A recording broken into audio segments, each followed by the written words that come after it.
नमस्कार साथियों, स्वागत है आपका हमारे YouTube चैनल में। आप छत्तीसगढ़ की किस जगह से हमारे समाचार सुन रहे हैं, कृपया कमेंट बॉक्स में लिखकर हमें जरूर बताएं। साथ ही हमारे चैनल को सब्सक्राइब करना ना भूलें। रायपुर से प्रस्तुत हैं छत्तीसगढ़ के प्रादेशिक समाचारों के साथ में रजनी शुक्ला। पहले मुख्य समाचार। छत्तीसगढ़ विधानसभा का बजट सत्र कल से शुरू हुआ। राज्यपाल ने अपने अभिभाषण में राज्य सरकार की बीते 1 साल की उपलब्धियों को रेखांकित किया। प्रधानमंत्री नरेंद्र मोदी ने कल बिहार के भागलपुर से प्रधानमंत्री किसान सम्मान निधि योजना की 19वीं किस्त जारी की। जसपुर जिले में पुलिस ने तस्करी करके ले जाई जा रही करीब 1.5 करोड़ रुपए की अवैध शराब को जब्त किया। और कल से नवा रायपुर में शुरू हुई छत्तीसगढ़ ओपन गोल्फ चैंपियनशिप। अब समाचार विस्तार से। छत्तीसगढ़ विधानसभा का बजट सत्र कल से शुरू हो गया। सत्र की शुरुआत राज्यपाल के अभिभाषण से हुई। अपने अभिभाषण में राज्यपाल रमेन डेका ने राज्य सरकार की बीते 1 साल की उपलब्धियों को रेखांकित किया। राज्यपाल ने कहा कि नगरीय निकायों में निर्वाचन के बाद अब प्रदेश को ट्रिपल इंजन की सरकार मिल गई है। इससे केंद्र, राज्य और स्थानीय निकायों में बेहतर समन्वय होने से निश्चित ही बेहतर परिणाम देखने को मिलेंगे और विकास की गति में तेजी से वृद्धि होगी। राज्यपाल ने कहा कि छत्तीसगढ़ में एक ऐसा इकोसिस्टम तैयार हुआ है जहां युवाओं की सृजनात्मक प्रतिभा को सम्मान मिल रहा है। राज्यपाल ने कहा कि सरकार ने प्रदेश में नक्सलवाद को जड़ से समाप्त करने की दिशा में प्रभावी कार्य किया है। उन्होंने कहा कि नक्सल हिंसा प्रभावित 26 गांवों को इस बार पहली बार ध्वजारोहण किया गया। साथ ही त्रिस्तरीय पंचायत चुनाव में सुकमा जिले के पेंटा चिमली, केरला पेंदा, दुलेड़, सम्मुगुड़ा और पूर्ववर्ती जैसे गांवों में पहली बार मतदान हुआ। बजट सत्र के पहले दिन कल सदन में वित्त मंत्री ओपी चौधरी ने वित्तीय वर्ष 2024-25 के लिए तृतीय अनुपूरक अनुदान पेश किया। इस पर आज सदन में चर्चा की जाएगी। 21 मार्च तक चलने वाले बजट सत्र के दौरान कुल 17 बैठकें होंगी। आगामी वित्तीय वर्ष के लिए बजट 3 मार्च को प्रस्तुत किया जाएगा। मुख्यमंत्री विष्णुदेव साय ने कल विधानसभा परिसर में पत्रकारों से चर्चा करते हुए कहा कि इस वर्ष पेश किया जाने वाला बजट भी जन कल्याणकारी और सर्वसमावेशी होगा। कल राज्यपाल के अभिभाषण के बाद विधानसभा अध्यक्ष और मुख्यमंत्री के साथ विभिन्न विधायकों ने नवा रायपुर में बन रहे छत्तीसगढ़ विधानसभा के नए भवन का निरीक्षण किया। मुख्यमंत्री ने कहा कि विधानसभा का नया भवन लगभग तैयार है और उम्मीद है कि अगला सत्र नए भवन में ही आयोजित किया जाएगा। प्रधानमंत्री नरेंद्र मोदी ने कल बिहार के भागलपुर से प्रधानमंत्री किसान सम्मान निधि योजना की 19वीं किस्त जारी की। योजना के 9 करोड़ 80 लाख लाभार्थी किसानों के बैंक खातों में सीधे 22,700 करोड़ रुपए से अधिक की सहायता राशि जारी की गई। यह कार्यक्रम प्रधानमंत्री किसान सम्मान निधि योजना की 6वीं वर्षगांठ के अवसर पर आयोजित किया गया।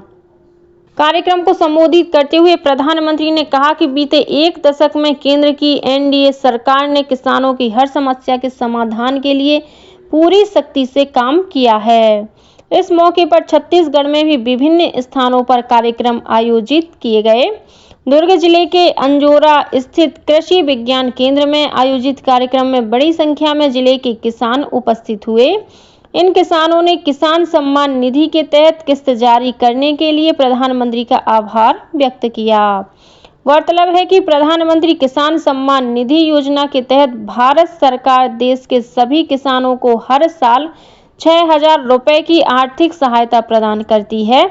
यह राशि 3 किस्तों में दी जाती है। त्रिस्तरीय पंचायत चुनाव के तीसरे चरण के तहत राज्य में 81% से अधिक मतदान दर्ज किया गया। तीसरे चरण में 50 विकास खंडों में वोट डाले गए। तीसरे चरण में पंच के 30,990 पदों के लिए, सरपंच के 3,802 पद, जनपद सदस्य के 1,122 पद और जिला पंचायत सदस्य के 145 पदों के लिए मतदान हुआ। आर्य समाज के नाम पर अवैध रूप से शादियां करा रही कथित संस्थाओं को छत्तीसगढ़ उच्च न्यायालय ने नोटिस जारी किया है।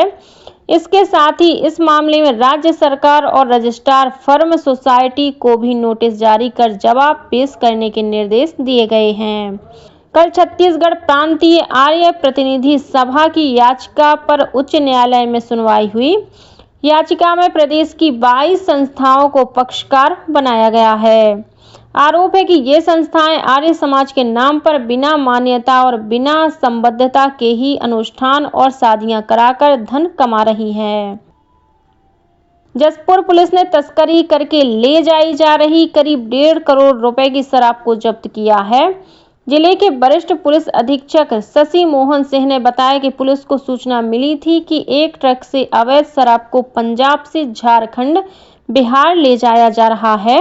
इसके बाद दुलदुला थाना क्षेत्र के अंतर्गत लोरो घाट के पास ट्रक को रोककर तलाशी ली गई। छत्तीसगढ़ ओपन गोल्फ चैंपियनशिप कल से नवा रायपुर में शुरू हो गई है। 28 फरवरी तक चलने वाली इस प्रतियोगिता का आयोजन professional golf tour of India, Chhattisgarh tourism board और SECL द्वारा संयुक्त रूप से किया जा रहा है। इस प्रतियोगिता में 12 देशों के 126 खिलाड़ी शामिल हो रहे हैं। विजेताओं को 1 करोड़ रुपए की राशि इनाम के तौर पर दी जाएगी। निर्वाचन आयोग 4 और 5 मार्च को नई दिल्ली में सभी राज्यों और केंद्र शासित प्रदेशों के मुख्य चुनाव अधिकारियों का 2 दिवसीय सम्मेलन आयोजित करेगा। ज्ञानेश कुमार के मुख्य निर्वाचन आयुक्त बनने के बाद निर्वाचन आयोग द्वारा आयोजित यह पहला सम्मेलन है। इस सम्मेलन में राज्यों और केंद्र शासित प्रदेशों के चुनाव अधिकारियों को विचार विमर्श करने और एक दूसरे के अनुभवों से सीखने का अवसर मिलेगा। केंद्रीय नवीन और नवीकरणीय ऊर्जा मंत्री प्रहलाद जोशी ने कहा है कि भारत का लक्ष्य वर्ष 2030 तक 500 गीगावाट का लक्ष्य प्राप्त करने के लिए प्रति वर्ष नवीकरणीय ऊर्जा क्षमता में 50 गीगावाट की वृद्धि करना है। नवीकरणीय ऊर्जा वित्त पोषण पर आयोजित राष्ट्रीय कार्यशाला में श्री जोशी ने बताया कि PM सूर्य घर मुफ्त बिजली योजना में 9.5 लाख से अधिक घर कवर किए गए हैं। श्री जोशी ने कहा कि देश ने कुल नवीकरणीय ऊर्जा क्षमता में 220 गीगावाट की वृद्धि प्राप्त कर ली है। इसमें से 100 गीगावाट सौर ऊर्जा से प्राप्त हुई है। श्री जोशी ने पिछले दशक में नवीकरणीय ऊर्जा में भारत की महत्वपूर्ण प्रगति के बारे में कहा कि देश में सौर और पवन ऊर्जा क्षमता में पर्याप्त वृद्धि देखी गई है। और अब कुछ अन्य समाचार संक्षेप में। नारायणपुर जिले में कल एक इनामी माओवादी दंपत्ति ने आत्मसमर्पण किया। इन माओवादियों पर 5-5 लाख रुपए का इनाम घोषित था। भौरमदेव सहकारी शक्कर कारखाने में गन्ना खरीदी की अंतिम तिथि 26 फरवरी निर्धारित की गई है। गन्ना उत्पादक किसानों को गन्ना आपूर्ति पर्ची कारखाने या अपने क्षेत्र के सहायक से प्राप्त करने की सलाह दी गई है। रायपुर जबलपुर राष्ट्रीय राजमार्ग क्रमांक 30 पर कवर्धा की कृषि मंडी के पास एक ट्रक ने मोटरसाइकिल को टक्कर मार दी, जिससे मोटरसाइकिल सवार एक व्यक्ति की मौत हो गई। घटना के बाद लोगों ने मिनी माता चौक में चक्का जाम कर दिया। इससे इस राजमार्ग पर परिवहन बाधित हो गया है। नॉन इंटरलॉकिंग कार्य की वजह से रेलवे ने टाटा बिलासपुर एक्सप्रेस और इतवारी टाटानगर एक्सप्रेस को 25 से 27 फरवरी के बीच रद्द कर दिया है। और मौसम विभाग के अनुसार उत्तर से आने वाली हवा का प्रभाव कम होने के कारण प्रदेश में न्यूनतम तापमान में वृद्धि होने की संभावना है। इसी के साथ छत्तीसगढ़ के समाचारों का ये बुलेटिन समाप्त हुआ। नमस्कार।